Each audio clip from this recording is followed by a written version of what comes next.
বাংলাদেশে গত জুলাই-আগস্টে ছাত্র জনতার আন্দোলনে মানবাধিকার লঙ্ঘনের ঘটনা ঘটেছে, যার বিচার আন্তর্জাতিক আদালতেও হতে পারে বলে মন্তব্য করেছেন জাতিসংঘের মানবাধিকার প্রধান ফলকার তুর্ক।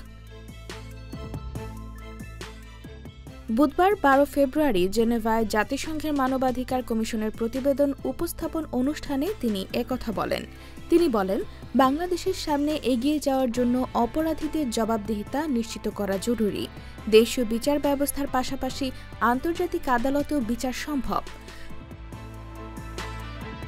প্রতিবেদনে বলা হয়, আন্দোলন দমনে অতিরিক্ত বল প্রয়োগ করা হয়েছে, যা মানবতা বিরোধী অপরাধের শামিল হতে পারে। ফলকার তুর্ক বলেন, চলমান আইনি সংস্কারের পাশাপাশি নিবর্তনমূলক আইন ও প্রতিষ্ঠানগুলোর আমূল পরিবর্তন প্রয়োজন। উল্লেখ্য, ২০২৪ সালের ১ জুলাই থেকে ১৫ আগস্ট পর্যন্ত বাংলাদেশে ঘটে যাওয়া মানবাধিকার লঙ্ঘনের ঘটনাবলী নিয়ে জাতিসংঘের মানবাধিকার কমিশন একটি প্রতিবেদন তৈরি করে। এই প্রতিবেদন ১২ ফেব্রুয়ারি প্রকাশ করা হয় এবং সেদিনই জেনেভায় সংবাদ সম্মেলনে বিভিন্ন দিক তুলে ধরেন ফলকার তুর্ক।